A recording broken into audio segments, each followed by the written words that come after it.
ජාතික සභාවක් පිහිටනවා කතානායකතුමාගේ ප්‍රධානත්වයෙන්. මම හිතන්නේ ජාතික සභාව කියන සංකල්පයම සර්වපාක්ෂික ආණ්ඩුවත් එක්ක ගැට ගැහිච්ච අන්තර්කාලීන ආණ්ඩුවක් හැදීමේදී ක්‍රියා කරන ආකාරය පිළිබඳ තීරණ ගැනීමේ බලයත් එක්ක හැදෙන්න ඕන ජාතික සභාවක්. මේක අපි මතකයි 10 දෙනාගේ කණ්ඩායම හෘද සාක්ෂියේ 10 කණ්ඩායම විදියට අපි ওই ජාතික සභාවක් හැදීමේ මූලික සාකච්ඡාවලට සහභාගී වුණා. මේ ජාතික සභාව තුල දේශපාලන පක්ෂ නියෝජනය කරන පාර්ලිමේන්තුවේ පක්ෂ නායකයන්, ඒ වගේම නියෝජිතයන්, ඒ වගේම වෘත්තීය වේදීන්, විශේෂඥයන්ගෙන් සැදුම්ලත් සභාවක් සඳහා තමයි යෝජනා වුණේ.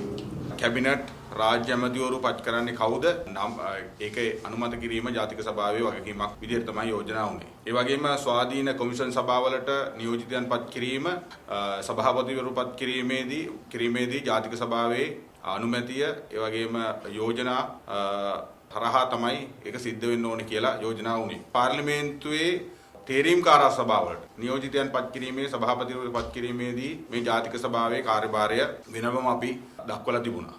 ඒ වගේම අමාත්‍යාංශවල අමාත්‍යාංශ අධීක්ෂණය කිරීම සඳහා පාර්ලිමේන්තු මන්ත්‍රීවරුන්ගෙන් සමන්විත කමිටු පත් කිරීමත් මේ ජාතික සභාවේ කාර්යයක් වෙලා තිබුණා. නමුත් අද මොකද වෙලා තියෙන්නේ? දැන් අද ජාතික සභාව හැදෙනවා. නමුත් ආණ්ඩුව රාජ්‍ය ඇමතිවරු, කැබිනට් ඇමතිවරු පත් කළා, කොමිෂන් සභාව පත් කළා. ඒ සියලු දේ කරලා ඉවරුනාට පස්සේ ජාතික සභාවක් ගැන කතා වෙනවා. මේක තනිකර විහිළුවක්. නිසා මේ ආණ්ඩුව මේ විහිළු කරන එක ජනතාවත් එක්ක, පාර්ලිමේන්තුවත් එක්ක විහිළු කරන එක නවත්තන්න ඕනේ. මේ විහිළුව අද හරියට ජාතික සභාවක් නෙවෙයි මේ හැදෙන්නේ. මේක පොහොට්ටු අලි බලි සභාවක් තමයි මේ හැදිලා තියෙන්නේ.